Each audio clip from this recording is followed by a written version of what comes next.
Hello दोस्तों, कैसे हैं आप सब। स्वागत है आपका टेल्स ऑफ हर्डिंग गॉड्स के एक और महारोमांचक एपिसोड में। बाप रे बाप, आज की वीडियो में जो मौत का तांडव दिखा है उसने तो सच में रातों की नींद और जीटीको से आंसू दोनों छीन लिए। अर्थ को एक कॉल्ड्रन के फटने से आसमान में जो दूसरी दुनिया डेविल वर्ल्ड का छेद हुआ है, वहाँ से पत्थर के खूंखार शैतान आ रहे हैं। लेकिन सबसे बड़ा दुख तो तब हुआ जब हमारा चिन्मू एक एक करके अपने महान मास्टर्स की लाशें उठाने लगा। ओल्ड रुलाई, ओल्ड डाओ मास्टर और अमर कहे जाने वाले विलो और वाइट इमॉर्टल सबके जीटे पीस को बचाते हुए शहीद हो गए। और कल का एपिसोड जिस सस्पेंस पर ख़त्म हुआ था उसने तो दिल की धड़कन ही रोक दी। आसमान में जादू के बीच हमारी ग्रैनी सी बिल्कुल बेजान बैठी हुई मिली। तो कुर्सी की पेटी कस कर बांध लीजिए दोस्तों, क्योंकि आज के एपिसोड में चिन्मू का दर्द और उसका खौफनाक गुस्सा दोनों फटने वाले हैं। क्या ग्रैनी सी सच में दुनिया छोड़ गई हैं? और क्या चिन्मू बचे हुए देवताओं और उन पत्थर के शैतानों से अपने मास्टर्स की मौत का बदला लेगा? चलिए शुरू करते हैं चैप्टर 435 का ये इमोशन, जीटी का ही और सस्पेंस से भरा ब्लॉकबस्टर एपिसोड। चिन्मू ने अपने दिल में उठ रही बेचैनी को जैसे तैसे दबाया और ग्रैनी सी के जमे हुए शरीर से नजर हटाई। उसकी सांसें भारी हो रही थीं, सीने में अजीब घुटन उठ रही थी। तभी उसकी नजर आगे गई। एक चमकते हेवनली स्टार पर बटर खड़ा था। उसका विशाल और मजबूत शरीर बिल्कुल किसी पहाड़ जैसा लग रहा था। दोनों हाथों में उसकी दो धारदार छुरियां साथ साथ थी, जैसे अगले ही पल वार करने को उठेंगी। लेकिन वह भी पत्थर की मूर्ति की तरह जड़ हो चुका था। चिन्मू का गला सूख गया। उसने जल्दी से दूसरी तरफ देखा। वहां हर्मिट चिंगयू एक तारे पर पद्मासन में बैठे थे। उनके हाथ में हॉर्सटेल विस्क था, जो उनकी कुहनी के पास स्थिर पड़ा था। वह भी समय में जमे हुए किसी चित्र जैसे लग रहे थे। फिर उसकी नजर ग्रेट ओवरआर्चिंग हेवनली स्टार्स के एक अग्निमय तारे पर खड़े म्यूट पर पड़ी। बस यह दृश्य देखते ही चिन्मू का दिल जैसे जोर से कांप उठा। उसके सीने में ऐसा दर्द उठा कि लगा अब भी खून की उल्टी हो जाएगी। उसने दांत भींचकर खुद को संभाला और आगे देखा। वहां इटर्नल पीस इंपीरियल प्रिसेप्टर थे। वह अर्थक्वेक कॉल्ड्रन पर बैठे थे और उसके नीचे भी वही महान तारों का मंडल चमक रहा था। वह भी बिल्कुल स्थिर थे, न सांस, न हरकत, न कोई कंपन। चिन्मू की आंखें तेजी से इधर उधर घूमने लगीं। उसने रैट इमॉर्टल, फॉक्स इमॉर्टल और बाकी सभी को देखा। क्रिपल घायल अपोथिकरी को उठाकर एक तारे पर बिठाए हुए था। अपोथिकरी के शरीर से अब भी खून बह रहा था, लेकिन वह भी समय के जाल में फंसे हुए थे। ब्लाइंड सिर झुकाए अपने बैम्बू केन पर टिके हुए था और उसके पैरों के नीचे भी एक तारा चमक रहा था। ओल्ड मां किसी बुद्ध प्रतिमा की तरह शांत खड़े थे। डीफ अपने ब्रश को पकड़े हुए था। क्वीन यी अपनी विंग नाइफ थामे थी। किंग कून के सिर का सींग अब भी चमक रहा था। हर एक इंसान ग्रैनी सी की हथेली से फूटे उस ग्रेट ओवरआर्चिंग हेवनली स्टार्स के भीतर एक एक तारे पर खड़ा था।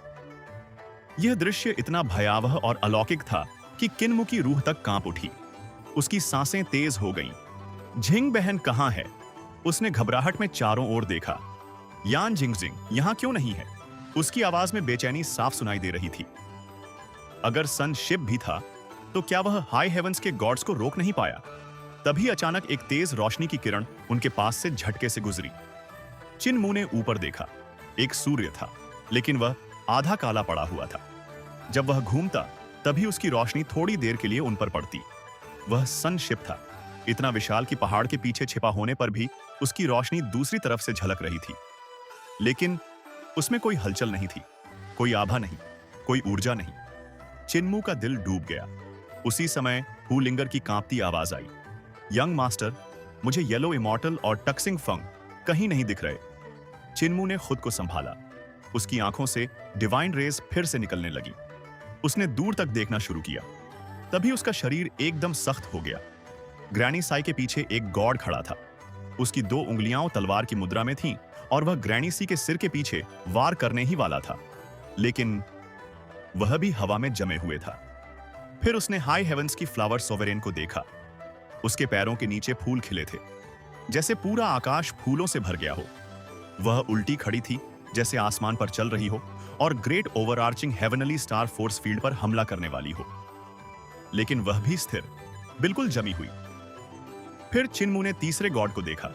वह सनशिप के ऊपर आसमान में था, पंजे फैलाए, जैसे जहाज पर किसी को पकड़ने ही वाला हो, लेकिन वह भी वहीं जड़ था। चिन्मू ने और दूर देखा, और गॉड्स, हर कोई युद्ध की मुद्रा में, हर कोई समय के बीचों बीच ठहरा हुआ, एक भी नहीं हिल रहा था। चिन्मू के होंठ सूख गए। क्या ये सब मर चुके हैं? उसकी आवाज भारी हो गई। यह दृश्य इतना विचित्र था कि उसका दिमाग सुन्न पड़ने लगा। ऐसा लग रहा था जैसे समय ही रुक गया हो। लेकिन अगर समय रुक गया था तो वह और हूलिंगर कैसे चल रहे थे? तभी डिवाइन फ्लड ड्रैगन किंग की गंभीर आवाज गूंजी, योर मैजेस्टी, ये अभी जीवित हैं। चिन्मू तुरंत उसकी ओर मुड़ा। मैं अब भी इनकी ऑरा महसूस कर सकता हूं, ड्रैगन किंग बोला। इनकी सांसें बहुत लंबी और धीमी हैं। कुछ लोगों की सांस जरूर बंद हो चुकी है। चिन्मू का दिल एक पल को थम गया, लेकिन ड्रैगन किंग ने आगे कहा, अजीब बात यह है कि इनके शरीरों में प्राइमोर्डियल स्पिरिट्स नहीं हैं, जैसे किसी ने उन्हें शरीर से खींचकर बाहर निकाल लिया हो। चिन्मू स्तब्ध रह गया। प्राइमोर्डियल स्पिरिट्स, शरीर से बाहर? ड्रैगन किंग ने सिर हिलाया। हां, ग्रैनी सी और इंपीरियल प्रिसेप्टर की स्थिति देखकर लगता है कि यह कोई प्राइमोर्डियल स्पिरिट फॉर्मेशन है। युद्ध के दौरान डिवाइन आर्ट्स फूटे और सबकी प्राइमोर्डियल स्पिरिट्स को जबरदस्ती शरीर से बाहर खींच लिया गया। उसने धीमे स्वर में कहा, शायद इनके शरीर इतनी बुरी तरह घायल थे कि इन्हें आत्मा के रूप में लड़ना पड़ा। चिन्मू ने लंबी सांस छोड़ी। उसके सीने का बोझ थोड़ा हल्का हुआ। तो ये मरे नहीं हैं? उसकी आंखों में उम्मीद चमकी। ये बस अपनी आत्माओं से लड़ रहे हैं। फिर उसने पूछा, तो उनकी आत्माएं कहां गई हैं? ड्रैगन किंग ने गंभीर स्वर में कहा, प्रीमोर्डियल स्पिरिट की गति बहुत तेज होती है, एक पल में हजारों मील। वे यहां नहीं हैं। कहां गई यह मैं भी नहीं जानता। चिन्मू कुछ पल चुप रहा। फिर उसकी आवाज भारी हो गई। कौन लोग सांस नहीं ले रहे? ड्रैगन किंग ने इशारा किया। अपोथेकेरी, क्रिपल, डेफ, किंग कुन और रैट इमॉर्टल। यह सुनते ही चिन्मू का चेहरा और भारी हो गया। उसकी आंखों में दर्द उतर आया। ड्रैगन किंग ने और कहा, हाई हेवंस के कुछ गॉड्स भी मर चुके हैं। शायद उनकी प्राइमोर्डियल स्पिरिट्स युद्ध हार गईं। चिन्मू ने मुट्ठियां भींच ली। उसका चेहरा अंधेरा पड़ गया। वह तुरंत सन शिप की ओर बढ़ा। जहाज पर मौजूद हर इंसान भी जमे हुए थे। अब सब साफ था। जब ग्रैनी सी और बाकी लोगों ने वह फॉर्मेशन चलाया तो आसपास मौजूद हर जीव की प्राइमोर्डियल स्पिरिट खींच ली गई थी, चाहे इंसान हो या गॉड। हूलिंगर की आवाज कांप रही थी, यंग मास्टर, वो सब। चिन्मू ने आंखें बंद की, फिर खोली। उनमें अब लोहे जैसी दृढ़ता थी। वे नहीं मरेंगे। उसने ड्रैगन किंग की ओर देखा। मुझे अपनी शक्ति दो। ड्रैगन किंग चौंक गया। मैं सोल गाइड चलाऊंगा। जब तक उनकी सोल्स बुझी नहीं है, मैं उन्हें वापस बुला सकता हूं। Dragon king हिचका।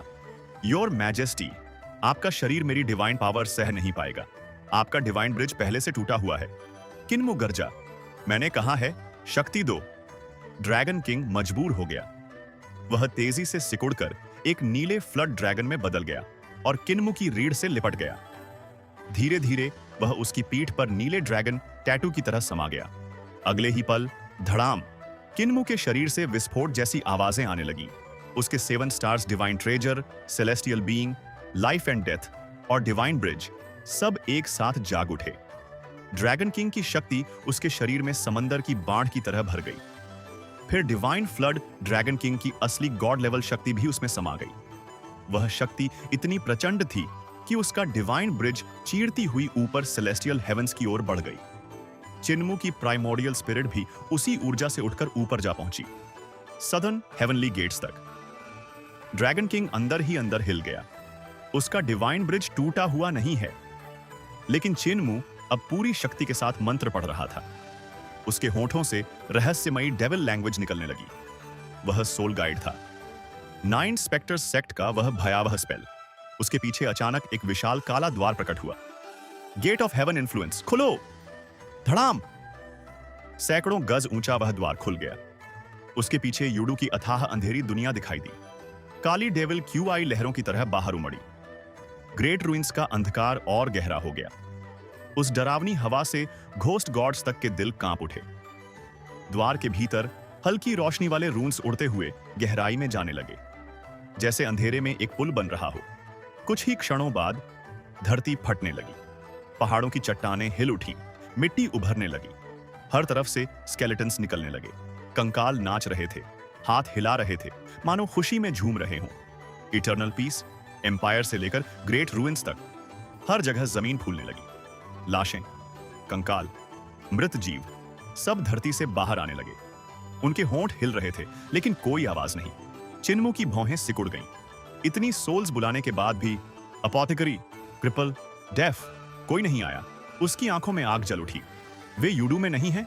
उसने दांत भींचे। तुम लोगों को जिसने भी लिया है, मैं तुम्हें ढूंढ निकालूंगा। उसकी दहाड़ गूंज उठी। सोल गाइड की शक्ति और बढ़ गई। ग्रैंडपा अपोथेकरी, अपनी आत्मा वापस लाओ।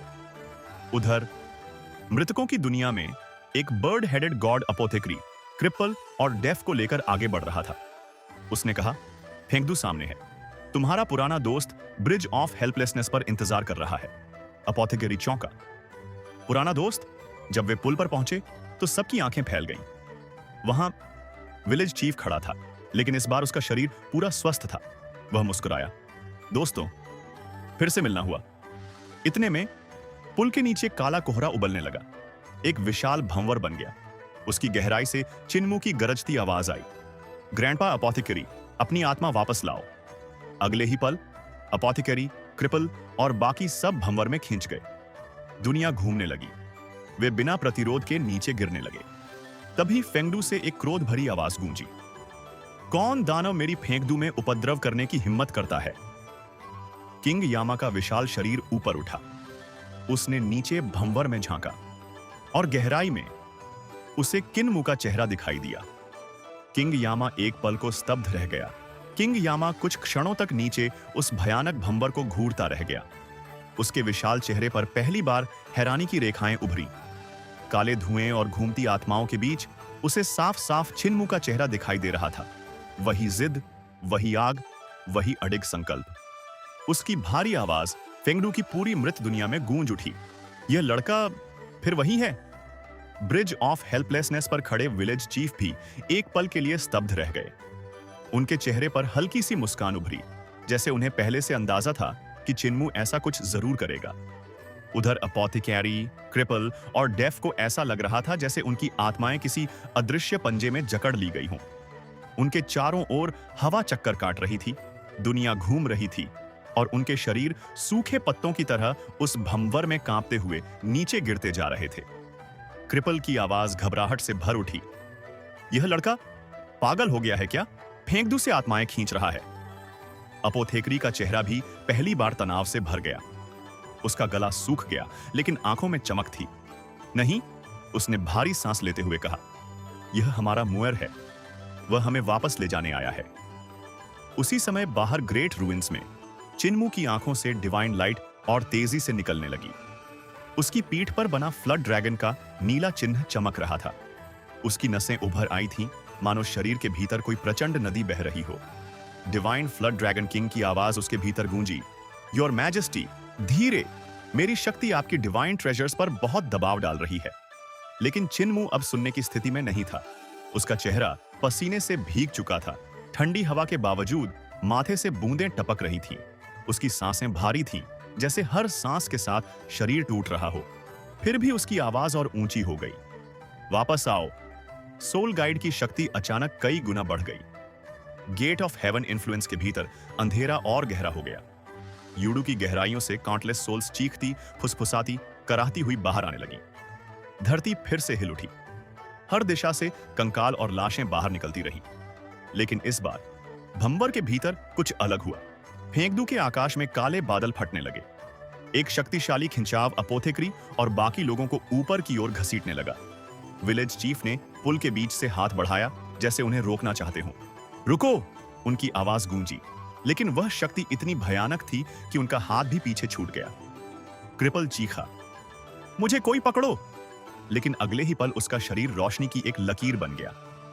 डेफ, किंगकन, रैट इमॉर्टल सब एक एक कर उस भंवर में समाने लगे।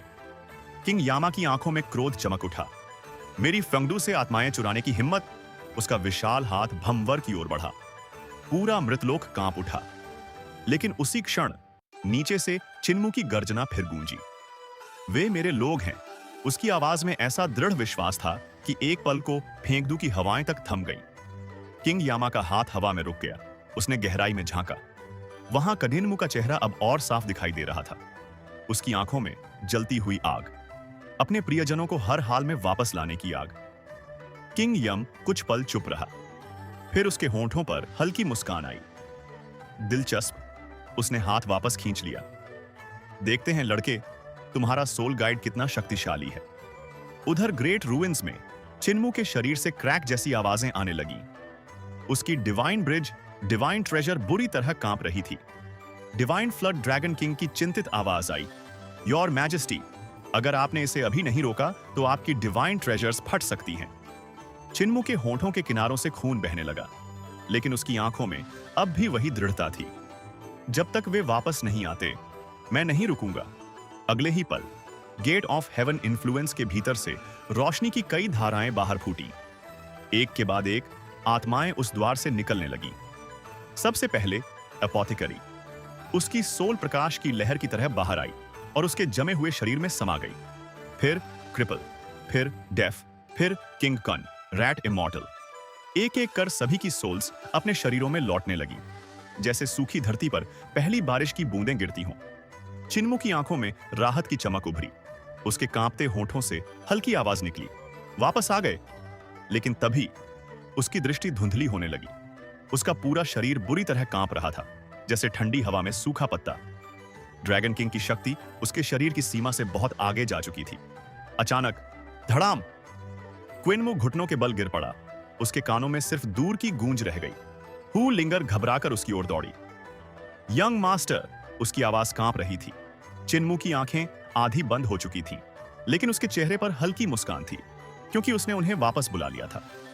ठीक वैसे ही जैसे बिछड़े हुए स्वॉलोज फिर अपने घोंसले में लौट आते हैं। यही इस चैप्टर का भाव था। Return just like the swallows. फेंगड़ू सिटी के ऊपर उस समय एक अजीब सा तनाव छाया हुआ था। आसमान में देवता और दानव मंडरा रहे थे। सबके चेहरे सख्त और आंखें नीचे पुल की तरफ टिकी हुई थीं। जैसे ही उनकी नजर उस घूमते हुए भंवर पर पड़ी, सबके चेहरे का रंग उड़ गया। कुछ देवता तुरंत हमला करने के लिए आगे बढ़े ही थे कि तभी किंग यम ने अपना हाथ उठा दिया। उसकी आवाज धीमी लेकिन बेहद भारी थी। जरूरत नहीं, उसे जाने दो। यह सुनकर सारे देवता और दानव एकदम चौंक गए। उनके चेहरे पर उलझन साफ दिख रही थी। एक देवता ने गुस्से में कहा, पुल के नीचे जो डिवाइन आर्ट है वो यूडू का है। वो हमारी फेंगड़ू में घुसकर हमारे लोगों को चुरा रहे हैं। हम चुप कैसे बैठ सकते हैं? दूसरा भी बोला, अगर यूडू ऐसे ही हंगामा करता रहा तो हम अपनी फेंगड़ू को बचा नहीं पाएंगे। किंग यामा, हमें हमला करना चाहिए। लेकिन किंग यामा ने बस धीरे से सिर हिला दिया। उसकी आवाज में कुछ अजीब सा ठंडापन था, जैसे किसी पुराने राज की परछाई जिसने ये यूडू की कला इस्तेमाल की है। वो ना यूडू का देवता है, ना दानव। वो केयर फ्री विलेज का मेहमान है। उसकी आंखें अंधेरे के अंदर जलती हुई मोमबत्ती जैसी चमक रही थीं। मैंने ये चेहरा पहले देखा है, बहुत मिलता जुलता है उस इंसान से। वो कुछ पल चुप रहा, फिर बोला, ज्यादा गहराई में जाने की जरूरत नहीं। फिर उसने आसमान की तरफ देखा। उसकी आवाज में एक अजीब सी उदासी घुल गई। मैं पुराने जमाने की उस स्वलॉ का इंतजार कर रहा था जो लौटकर अपना घोंसला बनाए, लेकिन अब नई स्वॉलो आ गई है। नीचे खड़े विलेज चीफ ने हल्की मुस्कान के साथ कहा, पुरानी हो या नई, लौटना तो स्वॉलो को ही है। फर्क करना मुश्किल होता है। किंग यमा ने एक पल उसे देखा, फिर बिना कुछ बोले उसका काला लबादा हवा में लहराया और वो धीरे धीरे दूर चला गया। विलेज चीफ ने नीचे पुल की तरफ देखा और एक गहरी सांस ली। मैं सोच रहा था अपोथिकरी और बाकी सबसे मुलाकात होगी, लेकिन चिन्मू ने उन्हें वापस खींच लिया। उसकी आवाज में हल्की चिंता थी। पता नहीं उनके शरीर अभी जिंदा हैं या नहीं। अगर मर गए होंगे तो हमें फिर फेंगड़ू में मिलना पड़ेगा। फिर उसने अपने गुरु की तरफ देखा। मास्टर, इस हेल्पलेसनेस ब्रिज के नीचे जो नदी है वो क्या है? उसके गुरु, जो पुराने ह्यूमन एम्परर थे, धीरे से उसके पास आए और नीचे बहती अंधेरी नदी को देखने लगे। कहते हैं ये नदी यूडू से निकलती है। इसे हम रिवर ऑफ फॉरगेटफुलनेस कहते हैं। उनकी आवाज गहरी और रहस्यमयी थी। इस नदी में अनगिनत कहानियां हैं, और बहुत खतरनाक जीव भी। उन्होंने विलेज चीफ की तरफ देखा, जिसने अभी लोगों को खींचा। वो इसी नदी के रास्ते आया होगा। फिर उनकी नजरें और पैनी हो गईं। तुम उसे अच्छी तरह जानते हो, है ना? विलेज चीफ ने धीरे से सिर हिलाया। उसकी आंखों में गर्व साफ झलक रहा था। वो मेरा शिष्य है, मौजूदा ह्यूमन एम्परर। फिर उसने हंसते हुए कहा, देखा बूढ़े, मेरा चुना हुआ शिष्य तुम्हारे शिष्य से बेहतर निकला। उसका गुरु तुरंत भड़क गया। बकवास, मेरा चुना हुआ शिष्य तो तू ही है, बेवकूफ। अरे बूढ़े, मर जा। दोनों की नोकझोंक के बीच भी हवा में एक अजीब सा भारीपन बना हुआ था। उधर great overarching heavenly stars force field के अंदर अचानक अपोथिकैरी, क्रिपल, किंग कुन और बाकी सबने एक साथ अपनी आंखें खोल दी। लेकिन जैसे ही होश आया, डेफ का चेहरा सफेद पड़ गया, उसका गला सूख गया और वो कांपती आवाज में बोला, खत्म हो गया, मेरा शरीर मर चुका है। अब मैं अपनी आत्मा को ज्यादा देर नहीं संभाल सकता। यह सुनते ही बाकी सबके भी चेहरे उतर गए। किंग कुन और राइट इमॉर्टल ने तुरंत अपने शरीर को महसूस किया और उनके रोंगटे खड़े हो गए। उनके शरीर सड़ने लगे थे। असल में उनकी आत्माएं बहुत देर तक शरीर से बाहर रही थी, इसलिए शरीर ने दम तोड़ दिया था। इसी वजह से डिवाइन फ्लड ड्रैगन किंग को लगा था कि वो मर चुके हैं। तभी अपोथिकरी जल्दी से उठ खड़ा हुआ। उसकी आंखों में घबराहट साफ दिख रही थी। मुएर, तुम कितनी देर तक टिक सकते हो? चिन्मू गेट ऑफ हेवन इन्फ्लुएंस के सामने खड़ा था। उसकी सांस भारी थी, लेकिन वो अभी भी फ्लड ड्रैगन्स की शक्ति संभाले हुए था। ग्रैंडपा अपोथिकैरी, आप चिंता मत करो, मैं कई दिन रात तक टिक सकता हूं। अपोथिकैरी ने तुरंत सिर हिलाया। इतना समय नहीं चाहिए। उसने एक अजीब सा छत्ता निकाला और कहा, मैं पहले सोल टर्माइट से आत्मा और शरीर को जोड़ूंगा, फिर जहर से शरीर को पोषण दूंगा। उसकी आंखें चमक उठी। और फिर लाइफ सब्स्टिट्यूशन इंसेक्ट्स को तैयार करूंगा, जो हमारी जगह मरेंगे। जैसे ही उसने छत्ता हवा में उछाला, वो तेजी से बड़ा होने लगा। उसके अंदर अजीब अजीब अंडे थे, हर एक अलग, हर एक डरावना। अपोथिकैरी बिजली की तेजी से काम करने लगा। उसके हाथ ऐसे चल रहे थे जैसे हवा को काट रहे हों। कुछ ही पलों में सबके शरीर से दिल की धड़कन की आवाज आने लगी। फिर उसने सुइयों से उन्हें भेदना शुरू किया। डेफ डर के मारे पसीने से भीग गया। उसका शरीर सूखे पत्ते की तरह कांप रहा था। अचानक अपोथिकैरी ने उसका मुंह खोलकर उसमें एक अंडा ठूंस दिया। डेफ का चेहरा राख जैसा पड़ गया। फिर अपोथिकैरी ने जमीन में बीज बो दिए। कुछ ही पलों में वहां विशाल फूल उगाए, लेकिन उन फूलों को देखते ही एक अजीब सा डर दिल में बैठ जाता था। सब अंदर जाओ। सब अंदर घुस गए। क्रिपल ने फूल को छूकर पूछा, यह फूल इतना अजीब क्यों लग रहा है, मांस जैसा? अपोथिकरी ने गंभीर होकर कहा, यह फूल नहीं है, लाइफ सब्स्टिट्यूशन इंसेक्ट्स हैं। उसकी आवाज ठंडी थी। हिलो मत, इन्हें तुम्हें निगलने दो। यह सुनते ही सबके दिल जोर से धड़कने लगे और अगले ही पल उन फूलों ने उन्हें पूरा निगल लिया। जैसे ही उन अजीब फूलों ने सबको पूरी तरह निगल लिया, अंदर एक डरावनी खामोशी छा गई। कुछ ही पल बीते थे कि बाहर खड़े चिन्मू की आंखें फैल गईं। वो देख रहा था, उन फूलों का आकार बदलने लगा था। उनकी पंखुड़ियां सिकुड़कर मांस जैसी लहराने लगी। फिर धीरे धीरे उनसे सिर निकला, हाथ निकले, पैर निकले और कुछ ही सांसों में उनका रूप बिल्कुल इंसानों जैसा हो गया। चिन्मू की सांस अटक गई। उसके सामने खड़े थे अपोथिकरी, क्रिपल, किंकन, सब बिल्कुल वैसे ही, एक भी फर्क नहीं।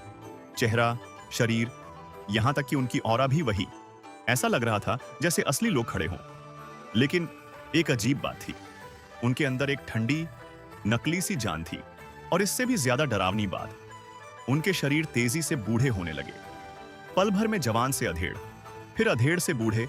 उनके बाल सफेद हो गए, चेहरे पर झुर्रियां भर गईं और कुछ ही सेकंड में उनकी सांसें टूटने लगी। धड़ाम, एक एक करके सब जमीन पर गिर पड़े। अब वहां सिर्फ लाशें पड़ी थीं। पूरा माहौल अचानक भारी हो गया। ठंडी हवा चलने लगी। चिन्मू का गला सूख गया। उसकी रीढ़ में ठंड उतर गई। उसने तुरंत सोल गाइड को खत्म किया और तभी अचानक अंधेरे की गहराइयों से अजीब सी आहट आने लगी, जैसे कोई परछाई धीरे धीरे रेंग रही हो। फिर अंधेरे में एक एक करके दीपक जलने लगे और दूर से कागज की नावें तैरती हुई आने लगी। हर नाव पर खड़े थे बुजुर्ग, उनके हाथ में दीपक, उनकी आंखें खाली थीं, चेहरे भावहीन। वो धीरे धीरे उन लाशों के पास पहुंचे और जैसे ही उन्होंने दीपक उठाए, उन लाशों के अंदर से आत्माएं बाहर निकलने लगीं। वो आत्माएं बिल्कुल सुन्न थीं, जैसे उनमें कोई चेतना ही नहीं। धीरे धीरे वो नावों पर चढ़ गईं और उन बुजुर्गों के पीछे चलने लगीं। फिर नावें मुड़ गईं और अंधेरे में खोने लगीं। कुछ ही पलों में सब गायब। चारों तरफ फिर से सन्नाटा। चिन्मू ने गहरी सांस ली। तभी जमीन के नीचे से आवाज आई, ठीक है, काम हो गया, मौत के दूतों को धोखा मिल गया। अगले ही पल जमीन फूलने लगी और उसमें से अजीब मांस जैसे थैले बाहर निकले। फिर उन थैलों को फाड़ते हुए बाहर आए एपोकेरी, क्रिप्पल, किंगकुन और बाकी सब। उनके शरीर चिपचिपे तरल से भरे थे, सांसें भारी, हालत कमजोर, लेकिन वो जिंदा थे। चिन्मू की आंखों में राहत चमक उठी। अपोथेकरी ने जल्दी जल्दी सुइयां निकाली और सबकी हालत जांचने लगा। अभी पूरी तरह ठीक नहीं हुए हो, उसने गंभीर होकर कहा। तुम्हारी आत्मा और शरीर अभी पूरी तरह जुड़े नहीं हैं, उसने समझाया। आधी सोल टर्माइट आत्मा में है, आधी शरीर में। पहले शरीर को ठीक करना होगा। फिर उसने थक कर कहा, लेकिन मेरे पास जड़ी बूटियां खत्म हो चुकी हैं। चिन्मू ने तुरंत कहा, सनशिप में प्योर यांग का एक तालाब है, वो जीवन शक्ति वापस ला सकता है। अपोथेकरी की आंखें चमक उठीं। ये तो बहुत मदद करेगा, जल्दी चलो। सब लोग तेजी से सनशिप की तरफ भागे। किन्मू रास्ता जानता था, वो उन्हें सीधे उस तालाब तक ले गया। जैसे ही सब उस प्योर यांग के पानी में उतरे, उनके शरीर धीरे धीरे ठीक होने लगे, लेकिन पानी भी धीरे धीरे कम होने लगा। कुछ देर बाद जब सबकी हालत स्थिर हो गई, चिन्मू ने पूछा, तुम सबकी आत्माएं कहां गई थी? रैट इमॉर्टल ने लंबी सांस ली। लड़ाई के दौरान सन गार्डियन हमारी मदद करने आई थी। उसकी आवाज भारी हो गई, लेकिन हाई हेवंस के देवता बहुत ताकतवर थे। उनके डिवाइन आर्ट्स, उनके खजाने, सब बहुत खतरनाक। हमारी बड़ी बहन और दूसरा भाई एक एक करके मारे गए। चिन्मू का दिल कस गया। रैट इमॉर्टल आगे बोला, सन गार्डियन भी पीछे हट गई। हम सब खतरे में थे। तभी इंपीरियल प्रिसेप्टर ने अर्थक्वेक कॉल्ड्रन निकाला। उसने सबको साथ मरने का फैसला कर लिया। चिन्मू की आंखें फैल गईं। अर्थक्वेक कॉल्ड्रन, क्या उसने दूसरी दुनिया का रास्ता खोल दिया? क्रिपल ने सिर हिलाया। नहीं, उसकी ताकत गॉड ब्रोकन माउंटेन रेंज ने सोख ली। चिन्मू दंग रह गया। डेफ ने अपने लोहे के कान निकालकर धोए, फिर वापस लगाए। उसकी आवाज कांप रही थी। उस समय मैं भी डर गया था। मैं पेंटिंग वर्ल्ड में छिपना चाहता था, लेकिन अर्थक्वेक कॉल्ड्रन की ताकत बहुत भयानक थी। मैं भाग ही नहीं पाया। उसका गला सूख गया और फिर अचानक गॉड ब्रोकन माउंटेन रेंज से एक अजीब ताकत आई। उसने सारी शक्ति खींच ली और फिर आसमान और जमीन के बीच एक बड़ा छेद बन गया। उसकी आंखें शून्य में टिक गईं। उसके दूसरी तरफ एक और दुनिया थी। सब कुछ जैसे किसी डरावने सपने जैसा था, लेकिन बात यहीं खत्म नहीं हुई। हम फिर से लड़ाई में कूद पड़े। फ्लोवर सोवेरेन और स्टार सोवेरेन क्वियो बहुत ताकतवर थे। कोई उनका मुकाबला नहीं कर पा रहा था। फ्लोवर सोवेरेन ने सन शिप पर हमला किया। यान जिंगजिंग को मारने के लिए हालत बहुत खराब हो गई। तभी ग्रैनी सी ने सबको इकट्ठा किया और great overarching heavenly stars formation शुरू किया। उसने सबकी आत्माएं जबरदस्ती शरीर से बाहर निकाल ली ताकि आत्माओं की लड़ाई लड़ी जा सके। डेफ की आवाज धीमी हो गई। फिर हम एक अजीब दुनिया में पहुंचे। गॉड ब्रोकन माउंटेन रेंज के नीचे एक रहस्यमयी जगह, किंगकुन ने गहरी आवाज में कहा। वो एक डिवाइन ट्रेजर का इनर वर्ल्ड था। डेफ ने सिर हिलाया। हम वहां फंस गए और लगातार लड़ते रहे। आखिर में हम मारे गए। उसकी आवाज भारी हो गई। मरने के बाद एक अजीब ऊर्जा वहां आई और फिर एक बर्ड हेडेड गॉड आया। वो हमें फेंक दू ले गया। कह रहा था वहां एक पुराना दोस्त मिलेगा। किन्मू का दिल धड़क उठा। विलेज चीफ फेंकदू में है। उसने मुट्ठी भींच ली। मैं तुम्हें जरूर वापस लाऊंगा। लेकिन तभी उसके दिमाग में एक और बात कौन थी। गॉड ब्रोकन माउंटेन रेंज के नीचे कोई रहस्यमयी ताकत, कोई खजाना जो अर्थक्वेक कॉल्ड्रन की शक्ति को रोक सकता था। शायद वही चीज है जिसे दूसरे दुनिया के डेविल गॉड्स ढूंढ रहे हैं। छिनमू के चेहरे का रंग बदल गया। उसी वक्त धरती कांप उठी, दूर पहाड़ों से पत्थर गिरने लगे और फिर धड़ाम, जमीन फट गई और उसमें से एक विशाल पत्थर की मूर्ति घूमते हुए बाहर निकली। वो वही डेविल गॉड था जिसने पहले हमला किया था। छिनमू का दिल जोर से धड़कने लगा, उसके हाथ ठंडे पड़ गए और तभी अंधेरे में, धुंध के बीच और भी कई पत्थर की मूर्तियां चलती हुई उनकी तरफ आने लगीं। हर कदम के साथ धरती कांप रही थी। छिनमू की आंखों में डर की चमक आ गई, उसकी सांसें तेज हो गईं। उन्होंने उस खजाने को ढूंढ लिया। पत्थर के विशालकाय पुतले जमीन से निकलकर अचानक हरकत में आ गए थे और फिर देखते ही देखते वे पागलों की तरह मिट्टी खोदने लगे। उनके हाथ ऐसे चल रहे थे जैसे तूफानी बवंडर। मिट्टी ऊपर उड़ रही थी, बड़े बड़े पत्थर बाहर फेंके जा रहे थे। पूरा इलाका हिलता हुआ सा लग रहा था। सन शिप पर खड़े किनमू और बाकी सब ये नजारा देखकर दंग रह गए। ये डेविल गॉड स्टोन स्टैच्यूज दिखने में भले ही अजीब थे, लेकिन उनकी खुदाई की रफ्तार इतनी तेज थी कि किसी की भी रूह कांप जाए। कुछ ही पलों में उन्होंने एक विशाल गड्ढा बना दिया और धीरे धीरे खुद ही उसके अंदर धंसने लगे। लेकिन ऊपर से अब भी पत्थर और मिट्टी लगातार बाहर फेंकी जा रही थी। क्रिपल ये सब देखकर बुदबुदाया, ये लोग तो कुत्तों से भी तेज खोदते हैं।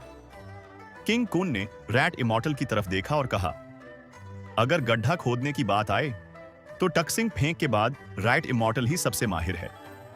रैट इमॉर्टल तुरंत खड़ा हुआ, उसकी आंखों में चमक आ गई। मैं जाकर देखता हूं ये लोग कर क्या रहे हैं। उसने अपना शरीर हिलाया और अगले ही पल एक विशाल ग्रे रंग का चूहा बन गया। वो हवा में छलांग लगाता हुआ सन शिप से नीचे उतरा और कुछ ही सांसों में जमीन तक पहुंच गया। फिर बिना रुके सीधा जमीन के अंदर घुस गया और ऐसे गायब हुआ जैसे कभी था ही नहीं।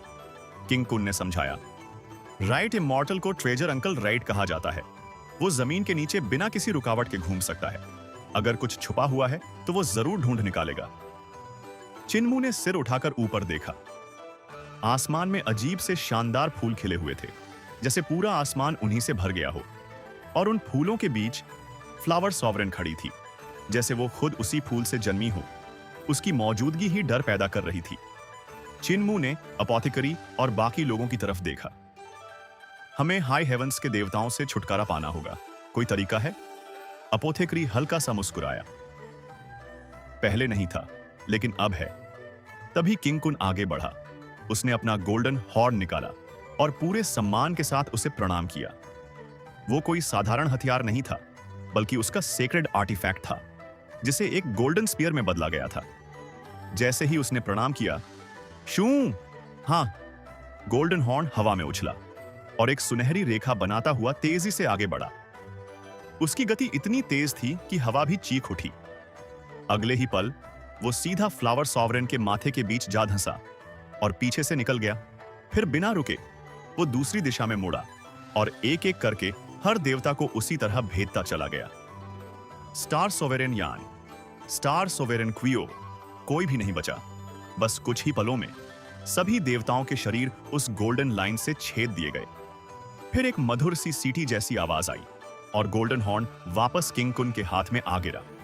आसमान में बनी वो सुनहरी लकीर धीरे धीरे फीकी पड़ गई और गायब हो गई। छिनमू का दिल हल्का सा कांप उठा। उसने ध्यान से गोल्डन हॉर्न को देखा। इतने सारे देवताओं को मारने के बावजूद उस पर खून की एक बूंद तक नहीं थी, ना ही उसमें कोई खरोंच। जबकि हाई हेवंस के देवताओं के शरीर इतने मजबूत थे कि साधारण खजाने उन्हें छू भी नहीं सकते थे। उन पर हमला करना मतलब पत्थर से अंडा फोड़ने की कोशिश करना। लेकिन फिर भी यह सेक्रेड आर्टिफैक्ट बिल्कुल सही सलामत था। इसका मतलब साफ था, यह हथियार बेहद खतरनाक था। लेकिन चिन्मू के दिमाग में एक और बात आई। हथियार जितना भी मजबूत हो, उसे चलाने वाला भी उतना ही ताकतवर होना चाहिए। शायद इसी वजह से किंग कुन पहले उन देवताओं को हरा नहीं पाया था। क्यूनमू ने उससे पूछा, किंग कुन, डिवाइन ब्रिज को ठीक करने के 3 तरीके मैंने सबको बता दिए हैं, तुम भी किनारे आकर सीख सकते हो। किंग कुन थोड़ा चौंका। तो वो तरीके ह्यूमन एम्परर ने फैलाए थे? फिर उसने सिर हिलाया। मैं वो तकनीक पहले ही पा चुका हूं। सच कहूं तो हम कुन लोग अक्सर किनारे आते हैं, इटर्नल पीस एम्पायर के साथ व्यापार करते हैं। ये सुनकर क्यूनमू ने राहत की सांस ली। अच्छा है। तभी अचानक धड़ाम, एक विशाल चूहा तेजी से दौड़ता हुआ सन शिप पर चढ़ आया और जैसे ही वो पास पहुंचा, वो फिर से एक बूढ़े इंसान में बदल गया। रेड इमॉर्टल जोर जोर से सांस ले रहा था। उसका चेहरा पसीने से भीग चुका था, जैसे उसने कुछ बेहद डरावना देख लिया हो। उसकी आवाज कांप रही थी। नीचे नीचे सच में कुछ है। सबकी नजरें उस पर टिक गईं। अपोथिकारी तुरंत उसे पकड़कर प्योर यांग के तालाब में ले गया। पहले आराम से सांस ले, फिर बता। रैट इमॉर्टल ने गहरी सांस ली। उसकी आंखों में अब भी डर तैर रहा था। नीचे एक रास्ता है। स्टोन स्टैच्यूज पहले ही वहां तक पहुंच चुके हैं और उस रास्ते के नीचे धरती का कोर है, एक बहुत बड़ा इलाका। उसकी आवाज धीमी हो गई। उसके बीच में एक बहुत ही विशाल गॉड स्टैच्यू है, इतना बड़ा कि देखकर आत्मा कांप जाए।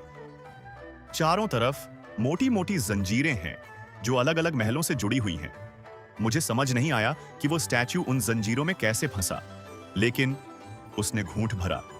वो जंजीरें सन शिप के पीछे सूरज को खींचने वाली जंजीरों से भी ज्यादा मोटी है। ये सुनते ही सबके चेहरे का रंग उड़ गया। हवा जैसे अचानक ठंडी हो गई और कुछ पल के लिए कोई कुछ बोल ही नहीं पाया। सभी लोग कुछ पल तक चुप खड़े रहे, जैसे किसी ने उनके दिलों पर भारी पत्थर रख दिया हो। तभी डेफ ने धीरे से कहा, अगर सनशिप की जंजीरें सूरज को बांधने के लिए हैं, तो क्या नीचे वाली जंजीरें उस गॉड स्टैच्यू को बांधने के लिए होंगी? उसकी बात सुनते ही सबके दिल जोर से धड़कने लगे। एक गॉड स्टैच्यू जिसे जंजीरों से बांधकर रखा गया हो, आखिर क्यों? लेकिन राइट इमॉर्टल ने सिर हिलाया। नहीं, तुम लोग गलत सोच रहे हो।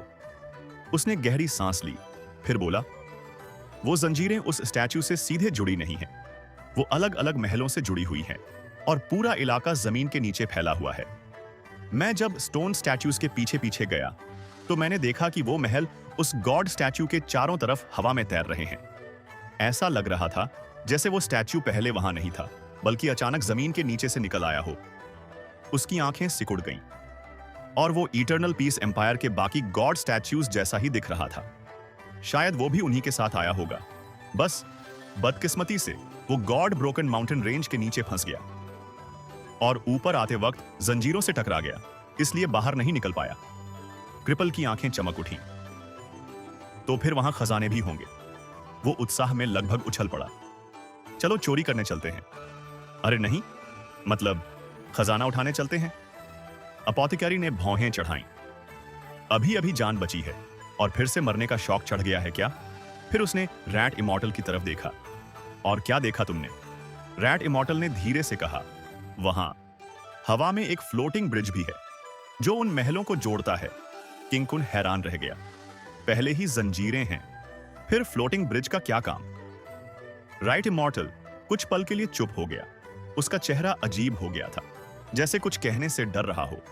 उसने होंठ भींचे, फिर धीरे धीरे बोला, उस गॉड स्टैच्यू के सिर के ऊपर एक बहुत बड़ा चाकू है, इतना बड़ा कि उसका अंदाजा लगाना मुश्किल है, और वो जंजीरें उस चाकू को बांधने के लिए हैं। ये सुनते ही सबके शरीर में सिहरन दौड़ गई। रैट इमॉर्टल की आवाज कांपने लगी। जब वो गॉड स्टैच्यू जमीन से निकला होगा तो शायद उसका सिर उस चाकू से टकरा गया और उसी से उसका सिर कट गया। क्या? अपोथिकरी हक्का बक्का रह गया। कौन सा चाकू? रैट इमॉर्टल ने अपने लंबे दांत दिखाए। उसकी मूंछें हल्के हल्के कांप रही थीं। एक बहुत विशाल चाकू? हेवन नाइफ का चाकू भी उसके सामने कुछ नहीं है। वो चाकू उत्तर से दक्षिण तक फैला हुआ है और अभी भी उस गॉड स्टैच्यू के सिर में ढंसा हुआ है। उसने गहरी सांस ली। उसकी आंखों में अब भी डर तैर रहा था, जैसे वो दृश्य उसकी आत्मा में छप गया हो। लेकिन जब मैंने उस चाकू को देखा तो मुझे कुछ अजीब महसूस हुआ। सबकी नजरें उस पर टिक गईं। रैट इमॉर्टल ने धीरे से कहा, granny Sai, eternal peace, imperial preceptor और हाई हेवंस के देवता सब उस चाकू के अंदर थे। उसकी धार एक आईने जैसी थी और उनके प्रिमोर्डियल स्पिरिट्स उसी के अंदर लड़ रहे थे। ये सुनते ही किन्मू और बाकी सबके शरीर ठंडे पड़ गए। किसी के गले से आवाज नहीं निकल रही थी, जैसे किसी ने उनकी आत्मा को जकड़ लिया हो। ग्रैनी सी और बाकी लोगों ने great overarching heavenly stars formation से देवताओं की आत्माओं को खींच लिया था, लेकिन वो सब एक चाकू के अंदर फंस गए थे। किंग कून की आंखें फैल गईं। हम इतने देर से जिस जगह लड़ रहे थे वो उस चाकू के अंदर थी। उसकी आवाज में अविश्वास साफ झलक रहा था। इतनी देर लड़ाई चली और हमें पता तक नहीं चला। रैट इमॉर्टल ने सिर हिलाया और स्टोन स्टैच्यूज मुझसे पहले ही वहां पहुंच गए थे। कुछ एक बहुत बड़ा सैक्रिफिशियल ऑल्टर बना रहे थे। छिनमू का दिल धक से रह गया। उसने तुरंत पूछा, क्या तुम उस ऑल्टर का रूप बना सकते हो? रैट इमॉर्टल ने अपनी वाइटल ची को ब्रश की तरह इस्तेमाल किया और हवा में एक आकृति उकेर दी। कुछ ही पलों में एक सैक्रिफिशियल ऑल्टर सबके सामने बनकर खड़ा हो गया। किन्मू ने उसे ध्यान से देखा और उसके चेहरे का रंग बदल गया। वो ऑल्टर बिल्कुल वैसा ही था जैसा उसने पहले दूसरे वर्ल्ड के दरवाजे पर देखा था, बस कुछ छोटे फर्क थे। उसकी आंखों में चमक आ गई। ये वही है? उसने तुरंत पूछा। किसके पास आईना है? क्रिपल हंस पड़ा। डेफ को अपनी शक्ल देखने का बड़ा शौक है, उसके पास जरूर होगा। डेफ ने नाक सिकोड़ते हुए आईना निकाल लिया। छिनमू ने कहा, मुझे 2 आईने चाहिए। अपोथिकैरी ने भी एक आईना निकालकर दे दिया। डेफ ने उसे घूरा। तेरे पास चेहरा भी नहीं, आईना किस लिए? अपोथिकैरी ने शांत स्वर में कहा, कपड़े ठीक करने के लिए। छिनमू ने दोनों आईनों को ऑल्टर के दोनों तरफ रखा, फिर बोला, रैट इमॉर्टल, इस ऑल्टर को आईने में धकेलो। रैट इमॉर्टल थोड़ा घबराया, लेकिन फिर उसने वैसा ही किया और जैसे ही ऑल्टर आईने में गया, छिनमू की आंखें चमक उठी। समझ गया, उसने उत्साह में कहा, ये दोनों ऑल्टर एक दूसरे का रिफ्लेक्शन है। जो ऑल्टर वो बना रहे हैं वो दूसरे वर्ल्ड वाले ऑल्टर से जुड़ा हुआ है। वो लोग अपनी डेविल आर्मी को सीधे यहां टेलीपोर्ट करना चाहते हैं। क्रिपल ने हंसते हुए कहा, तो क्या वो अपनी सेना को यहां मरने भेज रहे हैं? लेकिन इस बार कोई नहीं हंसा। उसकी हंसी खुद ही रुक गई। अगर सच में डेविल आर्मी आई और खुद को बलि चढ़ाकर उस गॉड स्टैच्यू को जगा दिया तो क्या होगा? डेफ की आवाज भारी हो गई। वो स्टैच्यू कोई साधारण देवता नहीं है, वो उनके डेविल रेस का एंसेस्टर है और वो उसे जिंदा करने आए हैं। सबकी रीढ़ में ठंडक दौड़ गई। Village chief, old रूले, old Dao master, सब मर चुके थे। इतनी कुर्बानियों के बाद भी वो असली खतरे को नहीं रोक पाए थे। और अब अगर वो डेविल जाग गया तो सब खत्म हो जाएगा। छिनमू कुछ देर तक चुप रहा, फिर उसने 2 और आईने मांगे। अपोथिकैरी ने फिर से उसे दे दिए। डेफ बड़बड़ाया, फालतू स्टाइल मार रहा है। छिनमू ने तीसरा आईना बीच में रखा और चौथे से रिफ्लेक्शन को मोड़ा। कुछ देर तक ध्यान से देखता रहा, फिर धीरे से बोला, अगर उनकी टेलीपोर्टेशन को बीच में ही बिगाड़ दिया जाए तो उनकी आर्मी यहां नहीं पहुंच पाएगी। उसने हल्की सी मुस्कान दी। मैं 2 और सैक्रिफिशियल ऑल्टर बनाऊंगा और उनके टेलीपोर्टेशन को डिसरप्ट कर दूंगा। जैसे इन आईनों में अगर बीच वाला आईना थोड़ा सा हिल जाए तो आखिरी आईने में तस्वीर पहुंच ही नहीं पाएगी। छिनमू जिस विद्या को साध रहा था वह हेवनली डेविल कल्ट की टेलीपोर्टेशन डिवाइन आर्ट थी और यह उस दूसरे संसार के डेविल गॉड्स की ब्लड सैक्रिफाइस वाली विधि से बिल्कुल अलग थी। उनकी विधि आदिम थी, जैसे कोई अंधेरे में टटोलकर रास्ता खोज रहा हो, जबकि छिनमू की कला गणना स्पेस एल्जेब्रा और गहरी समझ पर आधारित थी। यानी फर्क साफ था। एक को पता था कि क्या हो रहा है और क्यों हो रहा है, और दूसरा बस क्या हो रहा है इतना ही जानता था। क्यों हो रहा है इससे उसे कोई मतलब नहीं। और यही छोटी सी बात छिनमू के लिए एक मौका बन गई। उसकी आंखों में हल्की चमक आई, जैसे अंधेरे में कोई रास्ता दिख गया हो। रैट इमॉर्टल, मुझे और ग्रैंडपा डेफ को नीचे ले चलो। मुझे उनके सैक्रिफिशियल ऑल्टर के रून पैटर्न देखने हैं, उसने तेजी से कहा। उसकी आवाज में जल्दबाजी भी थी और आत्मविश्वास भी। डिवाइन फ्लड ड्रैगन किंग, तुम भी साथ आओ, मुझे तुम्हारी ताकत चाहिए। फिर उसने पीछे मुड़कर कहा, ग्रैंडपा अपोथिकरी, आप लोग यहीं रहकर ग्रैनी सी और इंपीरियल प्रिसेप्टर के शरीर की रक्षा करना। सब कुछ तय हो गया। अगले ही पल रैट इमॉर्टल का शरीर कांपने लगा और वह एक विशालकाय चूहे में बदल गया। उसके चारों ओर भयानक डीमन विंड घूमी और देखते ही देखते छिनमू, डेफ और डिवाइन फ्लड ड्रैगन किंग को वह अपने साथ जमीन के अंदर खींच ले गया। नीचे, बहुत नीचे, छिनमू को ऐसा लगा जैसे वह मिट्टी के अंदर हवा की तरह तेजी से दौड़ रहा हो, और फिर अचानक सब कुछ रुक गया। उसकी आंखों के सामने जो दृश्य था उसे देखकर उसकी सांस अटक गई। एक विशाल अंडरग्राउंड दुनिया, और उसके बीचों बीच एक बेहद बड़ा गॉड स्टैच्यू। वह धरती से उखड़कर आधा बाहर निकला हुआ था और चारों ओर मोटी मोटी जंजीरों से जकड़ा हुआ था। हर तरफ महल बने हुए थे, जैसे वे इन जंजीरों को पकड़कर रोक रहे हों। लेकिन सबसे डरावनी चीज थी एक लंबी, बेहद लंबी, चमकती हुई नाइफ, उत्तर से दक्षिण तक फैली हुई, इतनी विशाल कि किन्मू की कल्पना भी उसके सामने छोटी पड़ गई, और उसे जंजीरों से बांधा गया था, जैसे कोई उससे डरता हो कि अगर वह आजाद हुई तो सब कुछ खत्म कर देगी। चिन्मू का गला सूख गया, उसके शरीर में हल्की सिहरन दौड़ गई। ये आखिर कौन चला सकता है इसे? उसके मन में ख्याल आया। तभी उसकी नजर उस गॉड स्टैच्यू के माथे पर गई, जहां एक गहरा कट था। ऐसा लग रहा था जैसे जब वह स्टैच्यू ऊपर उठा था तो उस नाइफ से टकरा गया और उसकी खोपड़ी वहीं चीर दी गई। दृश्य इतना खौफनाक था कि अगर कोई आम इंसान होता तो उसके पैर सूखे पत्तों की तरह कांपने लगते। लेकिन चिन्मू ने खुद को संभाला। उसकी नजर अब स्टैच्यू के हथेली पर गई, जहां दर्जनों बड़े स्टोन स्टैच्यूज इधर उधर भाग रहे थे, कुछ बना रहे थे। एक विशाल सैक्रिफिशियल ऑल्टर।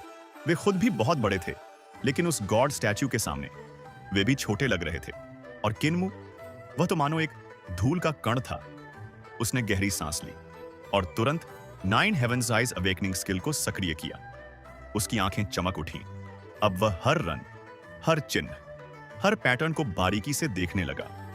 रेट इमॉर्टल उसे इधर उधर घुमा रहा था ताकि वह हर एंगल से ऑल्टर को देख सके। समय जैसे थम गया। बस गणना, याद रखना, समझना। कुछ देर बाद चिन्मू ने धीरे से कहा, बस काफी है। उसके चेहरे पर थकान थी, लेकिन आंखों में चमक। चलो उस पैलेस में चलते हैं, मुझे कैलकुलेशन करनी है। वे एक महल में पहुंचे जो एक लंबी फ्लोटिंग ब्रिज से जुड़ा हुआ था। शायद कभी यहां लोग रहते थे, लेकिन अब सब सुनसान था। दरवाजा बंद था और उस पर एक जटिल सील लगी हुई थी। चिन्मू ने देखा और हल्का सा मुस्कुराया। यही ठीक है। उसने अपना टाउटी सैक खोला और उसके अंदर से निकालने लगा एक के बाद एक अजीब अजीब कैलकुलेशन टूल्स। वूजी प्लेट, तैजी plate, 5 elements beads, 8 trigrams plates. इतने सारे कि रैट इमॉर्टल की आंखें फटी रह गईं। हर टूल अलग, हर स्ट्रक्चर अलग, कुछ सॉलिड लाइंस, कुछ ब्रोकन लाइंस, सब कुछ हवा में तैरने लगा। क्विन्मू ने अपनी वाइटल ची से उन्हें उठाया और अगले ही पल सब टूल्स हवा में टूटकर फिर से जुड़ने लगे, जैसे कोई अदृश्य हाथ उन्हें सजा रहा हो। टक टक टक अजीब सी आवाजें गूंजने लगी। बाइनरी, ऑक्टाल, डेसिमल, हेक्साडेसिमल, हर तरह के कैलकुलेशन सिस्टम सब एक साथ चल रहे थे। आसमान में बीड्स उछल रहे थे, क्यूब्स लंबे छोटे हो रहे थे। पूरा दृश्य इतना जटिल था कि रैट इमॉर्टल का सिर घूमने लगा। वह धीरे से डेफ के पास झुका। कुछ समझ आया? डेफ ने हाथ हिलाया। मुझे सुनाई नहीं देता। रैट इमॉर्टल बस हंस भी नहीं पाया, रो भी नहीं पाया। और तभी अचानक सब रुक गया। चिन्मू ने अपना सैक हिलाया और सारे टूल्स वापस अंदर चले गए। हो गया। उसने गहरी सांस ली। ग्रैंडपा डेफ, अब आपकी बारी है। उसकी आवाज में हल्का तनाव था, लेकिन आत्मविश्वास भी। उसने अपनी वाइटल की चलाई और अचानक आसमान में एक टेलीपोर्टेशन फॉर्मेशन उभर आया। रूनिक पैटर्न्स चमकने लगे, जैसे कोई जादुई दरवाजा खुल रहा हो। डेफ ने ऊपर देखा और बिना एक पल गंवाए अपनी ब्रश उठाई। उसका हाथ ऐसे चलने लगा जैसे कोई ड्रैगन हवा में तैर रहा हो, तेज, सटीक, जिंदा। और देखते ही देखते वह वही फॉर्मेशन पेंट कर रहा था, लेकिन सपाट सरफेस पर। फिर भी उसके अंदर एक पूरा स्पेस छिपा हुआ था। डेफ की पेंटिंग अब पहले जैसी नहीं रही थी। पहले जब वह चित्र बनाता था तो हवा बनाता तो हवा चलने लगती, बिजली बनाता तो बिजली गिरती। लेकिन अब उसकी पेंटिंग के अंदर एक पूरा संसार छुपा हुआ था। चिन्मू ने पहली टेलीपोर्टेशन फॉर्मेशन हटाई और फिर से अपनी वाइटल क्यूआई चलाई। इस बार एक दूसरी फॉर्मेशन उभरी। डेफ ने बिना देर किए उसे भी पेंट कर दिया। रैट इमॉर्टल जब उस पेंटिंग को देखने लगा तो उसका दिल धड़क उठा, क्योंकि बाहर से वह एक साधारण चित्र था, लेकिन अंदर एक विशाल स्पेस मीलों तक फैला हुआ। उसकी सांस अटक गई, जैसे ठंड में भी उसके माथे पर पसीना छलक आया हो। ये तो हद है, उसने मन ही मन सोचा। किन्मू ने तीसरी बार फॉर्मेशन बनाई और डेफ ने तीसरी पेंटिंग पूरी की। फिर चिन्मू ने कहा, इसे मेरे पैरों के नीचे चिपका दो। डेफ थोड़ा चौंका, समझ नहीं पाया, लेकिन फिर भी उसने वैसा ही किया। जैसे ही पेंटिंग जमीन से जुड़ी, चिन्मू की आंखों से एक तेज रोशनी निकली, सीधे उस विशाल नाइफ के ऊपर वाले स्पेस की ओर। पहली पेंटिंग वहां रखो। डेफ ने ब्रश घुमाई और पेंटिंग हवा में उड़ती हुई वहां जा लगी और फिर धीरे धीरे गायब हो गई। चिन्मू कुछ पल चुप रहा, गहरी गणना में डूबा हुआ। फिर उसकी आंखों से दूसरी रोशनी निकली, इस बार गॉड स्टैच्यू के पेट की ओर। दूसरी पेंटिंग वहां। डेफ ने तुरंत वैसा ही किया। अब सब सेट हो चुका था। चिन्मू ने राहत की सांस ली और हल्का सा मुस्कुराया। अब डेविल आर्मी यहां टेलीपोर्ट नहीं कर पाएगी। रेड इमॉर्टल के चेहरे पर अभी भी चिंता थी। उसकी भौहें सिकुड़ गईं। क्या सिर्फ इतना काफी है? चिन्मू ने सिर हिलाया, लेकिन रैट इमॉर्टल को भरोसा नहीं हुआ। अगर वे आ गए और खुद को सैक्रिफाइस करके उस गॉड स्टैच्यू को रिवाइव कर दिया तो सब खत्म हो जाएगा। उसकी आवाज भारी हो गई, जैसे डर धीरे धीरे उसके अंदर घर कर रहा हो। डेफ ने भी घबराकर पूछा, मुएर, ये तीनों पेंटिंग्स उन्हें कहां भेजेंगी? चिन्मू कुछ पल चुप रहा। उसकी आंखों में झिझक थी। मैं उनकी टेलीपोर्टेशन बदल नहीं सकता, बस उसे बिगाड़ सकता हूं। रैट इमॉर्टल का दिल बैठ गया। तो मतलब वे फिर भी आएंगे? चिन्मू ने सिर हिलाया और समझाने लगा, टेलीपोर्टेशन में जरा सी गलती बहुत बड़ी दूरी बन जाती है। बस 1 इंच का फर्क हजारों मील का अंतर बना सकता है। अगर उन्होंने ऑल्टर एक्टिवेट किया तो नहीं। रैट इमॉर्टल ने बीच में ही रोक दिया। उसकी आवाज सख्त थी। यह सबकी जिंदगी और मौत का सवाल है। हम सिर्फ 1 इंच के भरोसे नहीं रह सकते। उसकी आंखों में डर साफ दिख रहा था, जैसे उसकी रूह कांप रही हो। मैं पॉइजन किंग को ढूंढने जा रहा हूं। सारे डेविल्स को झर से मार देंगे। उसने तुरंत डीमन विंड उठाई और तीनों को लेकर बाहर निकलने लगा। लेकिन तभी अचानक समय और स्पेस के पार से एक भयानक शक्ति उन पर टूट पड़ी। चारों ओर का स्पेस मुड़ने लगा। ऊपर पत्थर की छत घूमकर एक विशाल वायर होल बन गई। सब कुछ खींचने लगा, टूटने लगा और फिर एक तेज रोशनी उस वर्लपूल से नीचे उतरी, इतनी चमकदार कि आंखें चुभने लगी और वह सीधे ऑल्टर पर आ गिरी। दूसरी दुनिया से टेलीपोर्टेशन शुरू हो चुकी थी। स्टोन स्टैच्यूज घुटनों के बल बैठे अजीब डेविल भाषा में मंत्र पढ़ रहे थे। उनकी आवाज इतनी भारी और डरावनी थी कि सुनकर शरीर सिहर उठे। अचानक दूसरी फॉर्मेशन सक्रिय हुई। रोशनी में हल्का सा बदलाव आया, इतना छोटा कि कोई नोटिस भी न कर पाए, लेकिन वही छोटा बदलाव सब कुछ बदलने वाला था। अगले ही पल हजारों लाखों डेविल सोल्जर्स उस रोशनी में दिखने लगे। वे टेलीपोर्ट होकर आ रहे थे। रैट इमॉर्टल का चेहरा पीला पड़ गया, उसके होंठ सूख गए। देर हो गई, लेकिन तभी कुछ अजीब हुआ। रोशनी के अंदर उन सैनिकों के शरीर अचानक मुड़ने लगे, टूटने लगे, जैसे किसी ने उन्हें मरोड़कर तोड़ दिया हो। उनकी चीखें इतनी दर्दनाक थीं कि सुनकर रूह कांप जाए, लेकिन कोई उन्हें बचा नहीं सकता था। एक एक करके सब लाश बनते गए। पूरा टेलीपोर्टेशन बीम खून जैसा लाल हो गया। रैट इमॉर्टल दंग रह गया, उसकी आंखें फैल गईं। ये क्या हो रहा है? तभी चिन्मू बोला, डिवाइन फ्लड ड्रैगन किंग, मेरे साथ जुड़ो। ड्रैगन किंग तुरंत उसकी पीठ से लिपट गया और एक ड्रैगन टैटू में बदल गया। चिन्मू की शक्ति अचानक कई गुना बढ़ गई, लेकिन उसका चेहरा थोड़ा पीला पड़ गया, जैसे इतनी ताकत संभालना आसान नहीं था। गेट ऑफ हेवन इन्फ्लुएंस, उसने धीरे से कहा, और उसके पीछे एक विशाल दरवाजा प्रकट हुआ। उसकी मौजूदगी ही डर पैदा कर रही थी, जैसे वह जीवन और मृत्यु के बीच की सीमा हो। टेलीपोर्टेशन की रोशनी उसकी ओर मुड़ गई और सारे डेविल सोल्जर्स उस गेट से गुजरने लगे। अचानक एक लाश बाहर गिरी, चिन्मू के पैरों के पास। उसका शरीर टेढ़ा मेढ़ा था, सिर छाती में ढंसा हुआ स्पष्ट था। टेलीपोर्टेशन में गड़बड़ी हुई थी। उसका शरीर और सोल गलत तरीके से जुड़ गए थे। शरीर मर चुका था और सोल यूडू में फंसी रह गई। फिर धड़ाम धड़ाम धड़ाम, एक के बाद एक लाशें गिरने लगीं। कुछ ही पलों में किन्मू के चारों ओर लाशों का पहाड़ बन गया। पूरा हॉल भर गया, खून की गंध, मौत का सन्नाटा।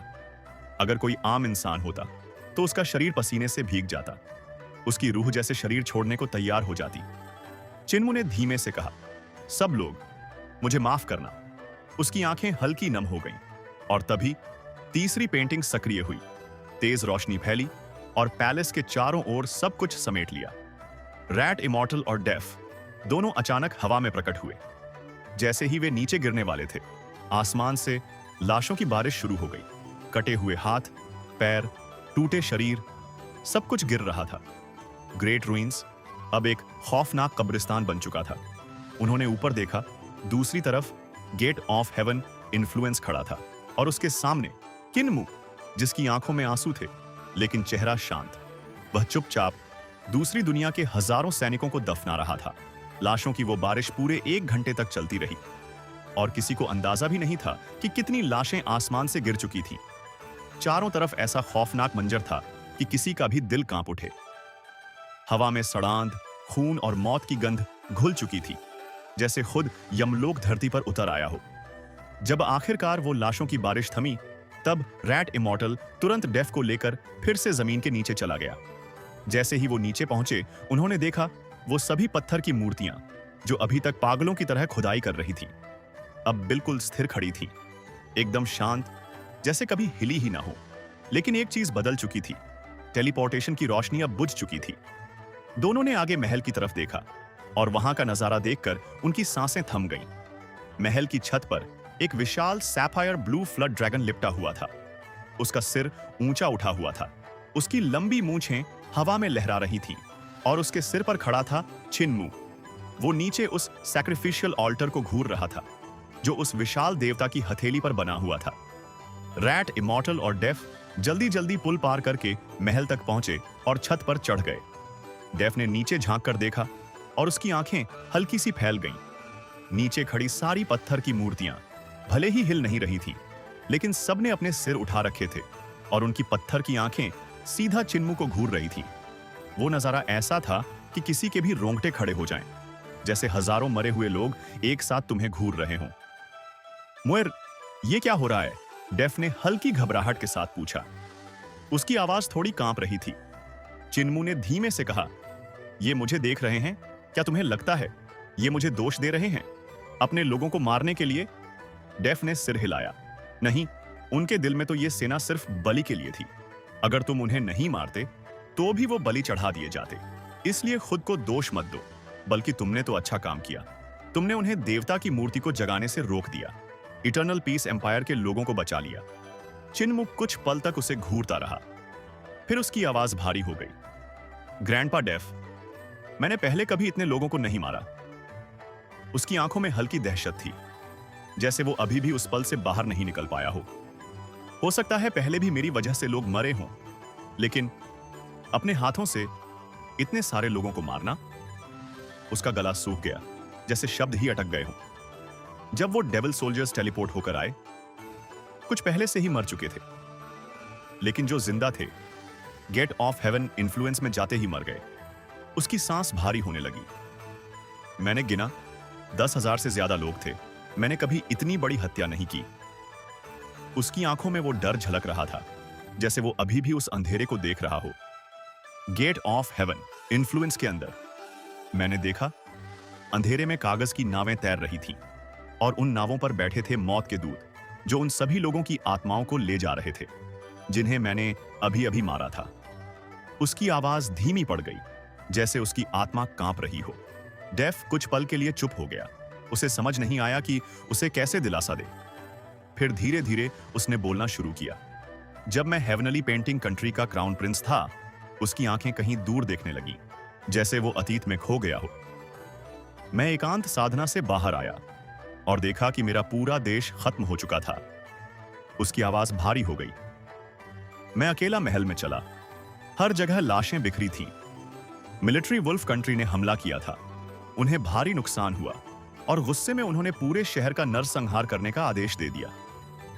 उसकी आंखों में दर्द तैर गया। मैंने अपने पिता और मां के सिर महल के दरवाजे पर लटकते देखे, कॉन्क्यूबाइंस और बूढ़ी औरतों की लाशें।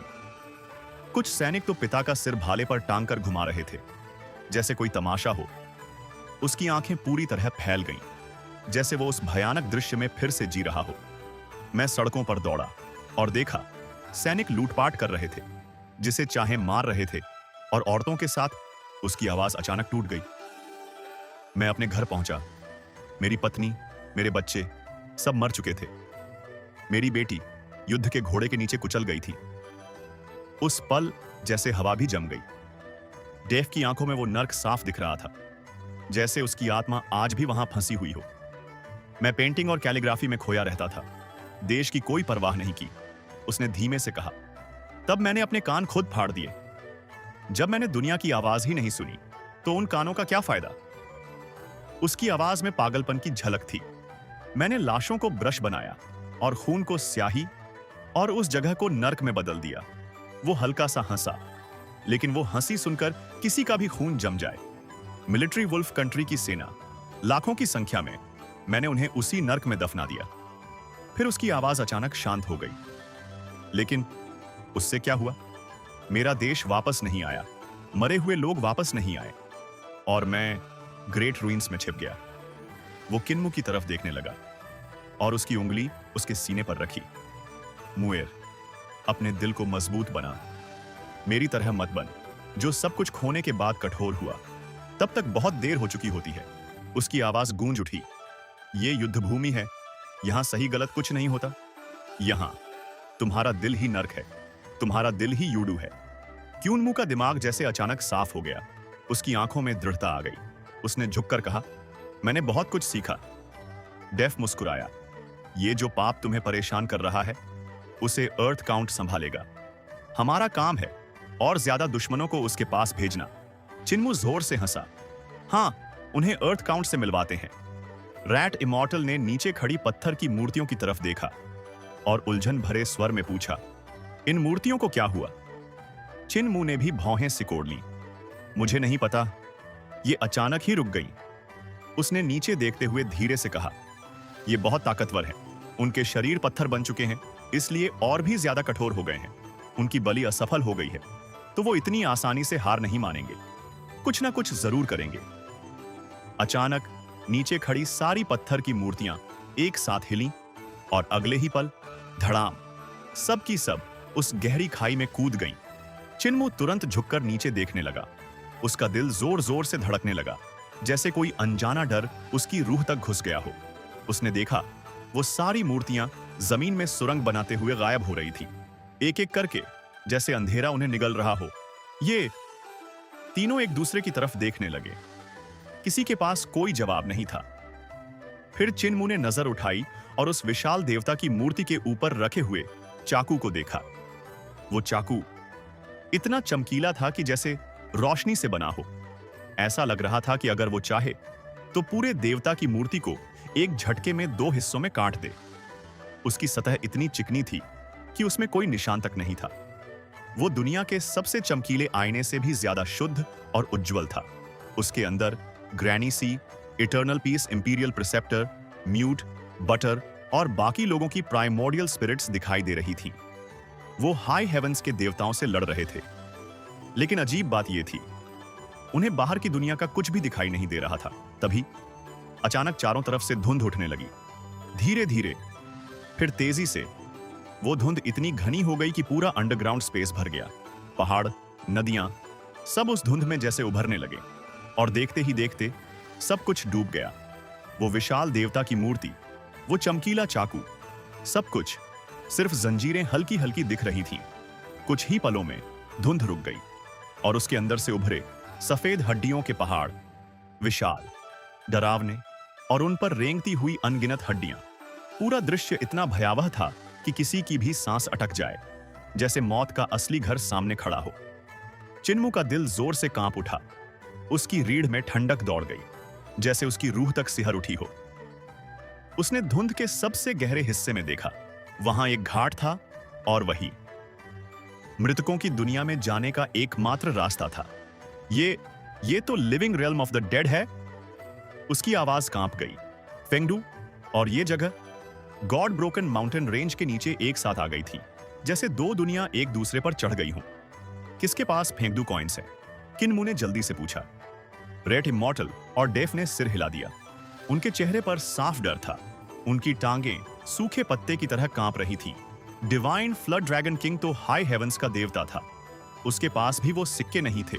तभी धुंध के समंदर में से एक टूटी फूटी नाव धीरे धीरे तैरती हुई सामने आई।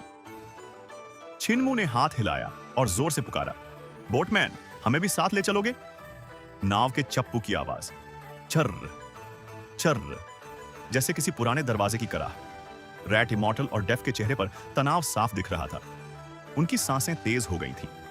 नाव धीरे धीरे पास आई और फ्लड ड्रैगन के विशाल सिर के सामने रुक गई। वो नाव इतनी छोटी लग रही थी जैसे एक कंकड़ के सामने पहाड़। बोटमैन ने घास का बना हुआ रेनकोट और टोपी पहन रखी थी। उसका चेहरा बिल्कुल छिपा हुआ था। छिनमू कूदने ही वाला था कि अचानक रेनकोट के नीचे से एक सफेद हड्डी जैसा हाथ बाहर आया और एक सिहरन भरी आवाज गूंजी, छोटे दोस्त, पैसे हैं? छिनमू ने सिर हिला दिया। बोटमैन बोला, यह खजाने की नाव बिना पैसे वालों को नहीं ले जाती। मैं तो बस छोटा सा धंधा करता हूं। जब पैसे हों तब आना फेंक दूं। छिनमू के चेहरे पर निराशा छा गई। तभी उसकी नजर उस हाथ पर गई। उसमें सिर्फ 4 उंगलियां थीं। एक उंगली कटी हुई थी, जैसे किसी तलवार से काटी गई हो। छिनमू का शरीर अचानक कांप उठा। उसकी आंखें फैल गईं। उसने उस नाव को दूर जाते हुए देखा, जब तक वो धुंध में गायब नहीं हो गई। फिर उसने जोर से पुकारा, फेंक दूं का बोटमैन कब बदला? धुंध के अंदर से आवाज आई। अजीब बात यह थी, उस आवाज में खुशी की झलक थी। जिस दिन मैं मरा, उसी दिन बोटमैन बदल गया। क्विनमू का दिल धक से रह गया। क्या तुमने हेवनली डेविल पैट्रियार्क को देखा है? हे, जब पैसे हों तब आकर देख लेना। किन्मू कुछ देर तक वहीं खड़ा रह गया, जैसे समय रुक गया हो। रैट इमॉर्टल ने हैरानी से पूछा, ह्यूमन एम्परर, चिन, क्या तुम उस भूत को जानते हो? छिनमू ने धीरे से सिर हिलाया। वो एक पुराना दोस्त लगता है, जिसकी 9 उंगलियां थीं और एक विलेज चीफ ने काट दी थी। रैट इमॉर्टल की आंखें चमक उठी। तुम कह रहे हो वो लिंग जिंग है? वो खुशी और हैरानी में चिल्लाया, सीनियर ब्रदर लिंग जिंग, क्या तुम मुझे याद करते हो? लेकिन धुंध से कोई जवाब नहीं आया। उसने कई बार पुकारा, लेकिन सन्नाटा ही मिला। उसका दिल बैठ गया। तभी धुंध फिर से हिली और पश्चिम की ओर बहती हुई गायब हो गई। छिनमू ने ऊपर देखा। वो चाकू अभी भी वहीं था, चमक रहा था, लेकिन अब उसमें ग्रैनी सी और बाकी लोग नहीं थे। क्या उन्हें फेंक दू ले गया? कन्मू चौंक गया। वो तुरंत रेड इमॉर्टल और डेफ को लेकर जमीन के ऊपर निकल गया। अचानक तेज रोशनी उनकी आंखों में पड़ी। उनकी आंखें जल उठी। सूरज उग चुका था। ग्रेट रूइंस का अंधेरा पीछे हट रहा था। डेफ ने एक जगह की ओर इशारा किया, वहां तुमने 10,000 सैनिकों को टेलीपोर्ट किया था। छिनमू ने फायर हेवंस आइज से देखा और उसका दिल एक पल के लिए रुक गया। वहां सिर्फ सफेद हड्डियों का पहाड़ था। उन सैनिकों का मांस, खून सब गायब था। ग्रेट रूइंस के राक्षस सब खा चुके थे, सिर्फ हड्डियां बची थीं। किन्मू ने मुड़कर सनशिप की ओर चलना शुरू किया। उसकी आवाज गूंज उठी, मेरा दिल ही नर्क है, पाप कितना भी हो मुझे फर्क नहीं पड़ता। डेफ मुस्कुराया और उसके पीछे चल पड़ा। सनशिप के पास आसमान में चमकते तारे धीरे धीरे बुझ रहे थे और वो महिला जिसने वो तारे बनाए थे हवा से नीचे गिरने लगी। चिन्मू तुरंत दौड़ा। तभी एक और आवाज आई, अबा अबा। म्यूट भी गिर रहा था। चिन्मू के दोनों हाथ अलग अलग दिशाओं में बढ़े। वो कंफ्यूज हो गया। तभी ब्लाइंड भी सिर के बल गिरने लगा। चिन्मू तुरंत उसकी तरफ भागा। बुचर चिल्लाया, मुएर, क्या तुम मुझे और ओल्ड मां को मरने दोगे? चिन्मू के माथे पर ठंडा पसीना आ गया। वो सच में समझ नहीं पा रहा था कि किससे बचाए। इंपीरियल प्रेसेप्टर और क्वीन ये भी गिर रहे थे, लेकिन किन्मू ने उन्हें पकड़ने का सोचा भी नहीं। तभी हुलिंगर भाग कर आई और चिल्लाई, मां हा, मां हा, मां हा, मां हा। ढेर सारे फ्लड ड्रैगन्स हवा की तरह निकले और सबको पकड़ लिया। छिनमू ने राहत की सांस ली। उसका सीना तेजी से उठ गिर रहा था। उसने माथे का पसीना पोंछा। धड़ाम। अचानक दूर से आवाज आई। इंपीरियल प्रेसेप्टर जमीन पर गिर पड़ा। किन्मू चौंक गया। उसने उस फ्लड ड्रैगन को देखा जिसे उसे पकड़ना था, लेकिन वो तो अर्थक्वेक कॉलरन उठाकर खुशी खुशी मां हा करता हुआ वापस जा रहा था। उसे तो ये तक पता नहीं चला कि उसने गलत चीज पकड़ ली है। इटर्नल पीस कैपिटल सिटी में उस दिन हवा कुछ अलग ही थी। जैसे सब कुछ शांत होने के बावजूद भीतर कहीं एक अनजाना डर अब भी जिंदा हो। किन्मू अकेला खड़ा था, सामने उस विशाल ट्रू गॉड स्टोन स्टैच्यू को देखता हुआ। वो पत्थर की मूर्ति जमीन के अंदर से निकलकर ऊपर आई थी और अब आसमान को छूती हुई खड़ी थी, इतनी ऊंची कि उसके सामने इंसान छींटी जैसा लगे। 3 महीने बीत चुके थे हाई हेवंस के उस भयानक संकट को, 3 महीने। लेकिन उस लड़ाई की परछाइयां अब भी हर दिल में बसी हुई थी। जिन लोगों को चोट लगी थी उनका इलाज हो चुका था। अपोथेकेरी खुद उनकी देखभाल कर रहा था, इसलिए सब जल्दी ठीक भी हो गए। लेकिन कुछ घाव ऐसे थे जो कभी नहीं भर सकते। हर्मिट चिंग यू वापस लिटिल जेड कैपिटल लौट गया था, लेकिन वो बीच बीच में सबको देखने आता रहता था। रैट इमॉर्टल और फॉक्स इमॉर्टल, वो विलो इमॉर्टल, येलो इमॉर्टल और व्हाइट इमॉर्टल की राख लेकर विलो प्रीफेक्चर चले गए। अपने साथियों को आखिरी विदाई देने किंग कुन और क्वीन यी ने स्वैन शेंगवू के टॉर्टस शेल को लेकर समुद्र पार ब्लैक टर्टल क्लैन तक पहुंचाया। उसे उसके अपने लोगों के बीच सुला दिया। एल्डर ऑफ डिसिप्लिन, उसने यंग पैट्रियार्क की राख सेक्रेड ट्री के नीचे दफना दी, एक शांत पवित्र जगह जहां शायद आत्मा को सुकून मिल सके। चिनमू खुद ओल्ड डाओ मास्टर की लाश डाओ सेक्ट तक लेकर गया और ओल्ड मां ने ओल्ड रूले के शरीर को ग्रेट थंडरक्लैप मॉनेस्ट्री में 10,000 बुदस पगोडा के अंदर स्थापित किया। हर तरफ बिछड़ने की कहानियां थीं, हर तरफ अधूरी सांसें, और फिर टक्सिंग फेंक, वो भी उस लड़ाई में मारा गया। लेकिन उसका अंत कुछ अलग था। उसने अपने दुश्मन के साथ खुद को धरती के अंदर मोल्टन मैग्मा में दफना दिया। जब हर्मिट चिंग यू उसे देखने गया तो उसने वहां एक औरत को देखा, लंबी, मजबूत, लगभग टक्सिंग फेंक जितनी ऊंची। वो उसकी पत्नी थी। वो चुपचाप उस जगह खड़ी थी जहां उसका पति हमेशा के लिए सो गया था। उसने धीरे से सिर झुकाया और फिर चिनमू की तरफ देखकर बोली, अर्थ ट्रैवलर्स कभी भी अपना वादा नहीं तोड़ते। जब ह्यूमन एम्परर हमें फिर बुलाएगा तब भी हमारे पास लोग होंगे जो तुम्हारे साथ खड़े होंगे। उसकी आवाज में दर्द था, लेकिन साथ ही एक अटूट वचन भी। उसकी आंखों में आंसू चमक रहे थे, लेकिन वो गिरी नहीं, जैसे पत्थर बन गई हो। चिनमू उस वक्त कुछ कह नहीं पाया, बस चुपचाप सिर हिला दिया।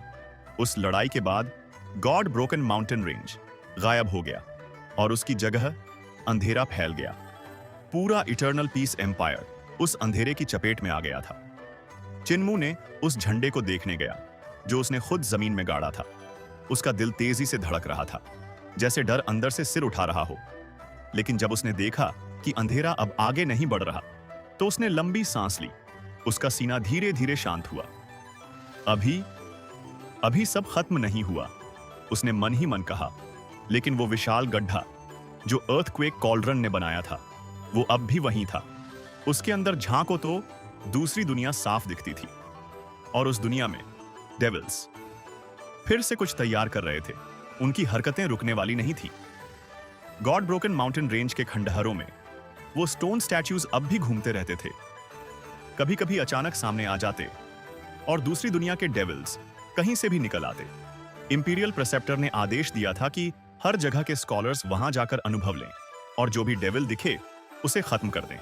इसलिए हर दिन वहां एडवेंचरर्स की भीड़ लगी रहती, और इसी वजह से दूसरी दुनिया के डेविल्स अपनी ताकत वापस नहीं पा रहे थे।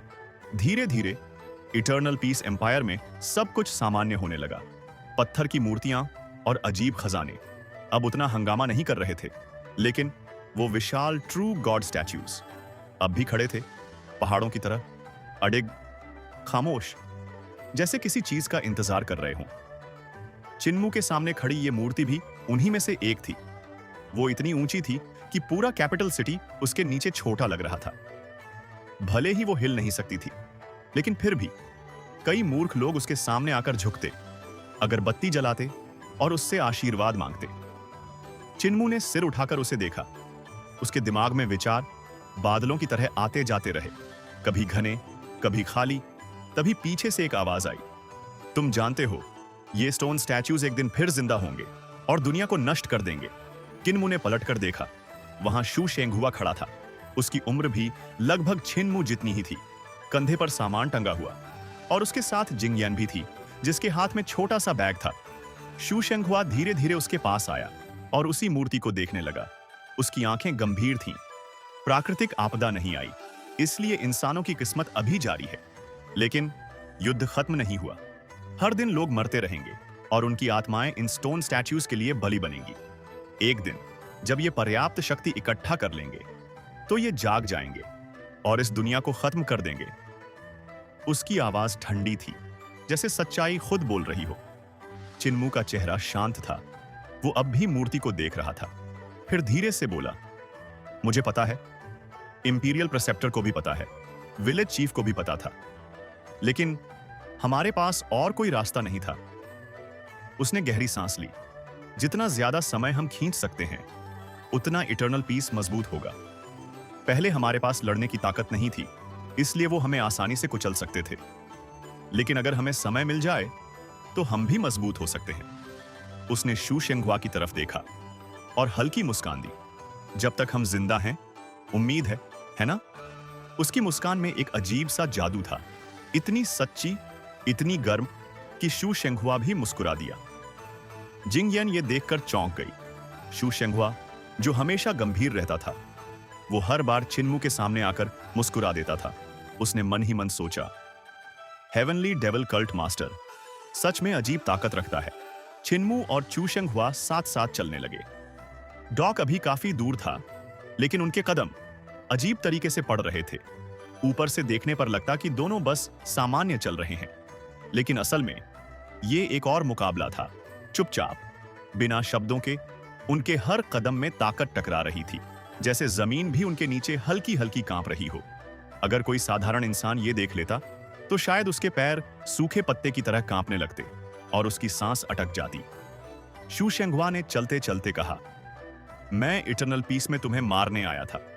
उसकी आवाज सीधी थी, बिना किसी घुमाव के। और उसके बाद मुझे हाई हेवंस लौट जाना था और फिर से अपनी साधना में डूब जाना था। वो थोड़ी देर के लिए रुका। उसकी आंखें दूर कहीं खो गईं। लेकिन तुमसे मिलने के बाद मुझे लगा इटर्नल पीस में घूमना असली साधना है। चिन्मू हल्का सा मुस्कुराया, लेकिन कुछ बोला नहीं। दोनों के कदम अब और भी उलझने लगे थे, कभी आगे कभी तिरछे, जैसे दोनों एक दूसरे को परख रहे हों। शू शेंगहुआ फिर बोला, मेरे दाव हार्ट में सुधार हुआ है और मैंने ऐसी बातें समझी जिनके बारे में पहले कभी सोचा भी नहीं था। उसने गहरी सांस ली, लेकिन अब मेरी ट्रेनिंग खत्म हो चुकी है। अब मुझे इटर्नल पीस छोड़ना होगा। उसने आसमान की तरफ देखा। बादल धीरे धीरे बह रहे थे। मेरे दिल में अभी भी बहुत सारे सवाल हैं जिनके जवाब मुझे ढूंढने हैं। चिन्मू ने उसकी तरफ देखा। हाई हेवंस के देवता तो लगभग खत्म हो चुके हैं, तो तुम वापस क्यों नहीं जा रहे? अब वहां कोई लीडर नहीं है, तुम्हें ही संभालना चाहिए। शू शेंगहुआ ने सिर हिलाया। उसके चेहरे पर हल्की सी मुस्कान आई। मैं वापस नहीं जाऊंगा। हाई हेवंस नाम से तो बड़ा लगता है, लेकिन असल में वो बस एक खाली जगह है। वहां के लोग अपनी मर्जी से कुछ नहीं कर सकते। वो बस ट्रू गॉड्स के पालतू कुत्ते हैं। उसकी आवाज में हल्की सी नफरत थी। मैं एक ऐसा फूल हूं जो शून्य से खिला है। मुझे अपना रास्ता खुद ढूंढना है। उसने चिन्मू की तरफ देखा। ब्रदर चिन, मेरी यात्रा यहां खत्म हो गई। मैं ग्रेट रूइंस जा रहा हूं, उन रहस्यों के जवाब ढूंढने। और तुम्हारी यात्रा? चिन्मू कुछ पल के लिए चुप हो गया, जैसे उसके अंदर कोई लहर उठी हो। फिर अचानक उसके चेहरे पर मुस्कान फैल गई। मेरी यात्रा अभी शुरू हुई है। उसकी आंखों में चमक थी, एक अजीब सी आग जो बुझने वाली नहीं थी। धीरे धीरे वो डॉक तक पहुंच गए और जैसे ही दोनों वहां पहुंचे, अचानक दोनों ने एक साथ अपने हाथ आगे बढ़ाए। धड़ाम! उनकी हथेलियां आपस में टकराईं और उसी पल नदी का पानी उफान मारकर आसमान में उठ गया। हवा चीखने लगी, बादल गरजने लगे, बिजलियां चारों तरफ चमकने लगी। पूरा माहौल जैसे पागल हो गया था। अगर कोई वहां खड़ा होता तो डर के मारे उसका गला सूख जाता, शरीर पसीने से भीग जाता और उसकी रूह कांप उठती। चिन्मू जोर से हंसा। उसने शू शेंगहुआ का हाथ कसकर पकड़ लिया। दोनों के कंधे टकराए। एक आखिरी टक्कर, फिर दोनों अलग हो गए। शू शेंगहुआ बिना कुछ कहे जहाज पर चढ़ गया। जिंगयन उसके पीछे पीछे गई। फिर शू शेंगहुआ ने मुड़कर देखा। उसकी आंखों में चमक थी। पिछली बार मैं तुमसे हार गया था और यह बात मुझे हमेशा याद रहेगी। जब मैं वापस आऊंगा तब देखते हैं ओवरलॉर्ड बॉडी में असली अल्फा कौन है और बीटा कौन। किन्मु मुस्कुराया। तुम तो पक्का बीटा हो। अल्फा तो मैं ही हूं। दोनों जोर से हंस पड़े। फिर शू शेंगहुआ ने हाथ हिलाया और जहाज के अंदर चला गया। धीरे धीरे वो फ्लाइंग शिप आसमान में उठने लगा, ऊपर और ऊपर, जब तक वो बादलों में गायब नहीं हो गया। चिन्मू ने ऊपर देखा। सूरज की तेज रोशनी उसकी आंखों में चुभने लगी। उसने नजर फेर ली और फिर वापस उसी स्टोन स्टैच्यू को देखने लगा। उसके सामने कई लोग खड़े थे, अगरबत्तियां जला रहे थे, प्रार्थना कर रहे थे, उम्मीद कर रहे थे कि ये मूर्ति उन्हें आशीर्वाद देगी। कन्मू के दिल में एक टीस उठी। जिन लोगों ने इन्हें बचाया, उनका कोई नाम नहीं, कोई याद नहीं करता। विलेज चीफ, टक्सिंग फंग और बाकी लोग, उन्होंने अपनी जान दे दी, लेकिन कोई उन्हें नहीं जानता, कोई उनके लिए अगरबत्ती नहीं जलाता। और ये स्टोन स्टैच्यूज जो दुनिया को खत्म करने आए थे, उनके सामने लोग सिर झुका रहे हैं। कितनी अजीब बात है। उसकी आंखें थोड़ी भारी हो गईं, लेकिन उसने खुद को संभाल लिया। शू शेंगहुआ सही था। इटर्नल पीस के लोग पैदा होंगे, बूढ़े होंगे, बीमार होंगे और मर जाएंगे, और उनकी मौत इन मूर्तियों की शक्ति बनेगी जब तक ये फिर से जाग नहीं जाती। चिन्मू धीरे धीरे कैपिटल की तरफ चल पड़ा। उसके कदम भारी थे, लेकिन उसकी आंखों में इरादा साफ था। गॉड ब्रोकन माउंटेन रेंज की लड़ाई सिर्फ समय खरीदने के लिए थी। एक दिन ये मूर्तियां जागेंगी और पूरी दुनिया खत्म कर देंगी। उसने मुट्ठी भींच ली। मुझे इंपीरियल प्रिसेप्टर के रिफॉर्म्स को और फैलाना होगा, आग को और तेज जलाना होगा। हम इंतजार करेंगे उस दिन का जब ये मूर्तियां जागेंगी। उसकी आंखों में अब डर नहीं था, सिर्फ तैयारी थी। समय बीतता गया और फिर आया इंपीरियल कॉलेज का चयन। पूरे देश से हजारों स्कॉलर्स राजधानी में इकट्ठा हुए। हर तरफ भीड़ ही भीड़।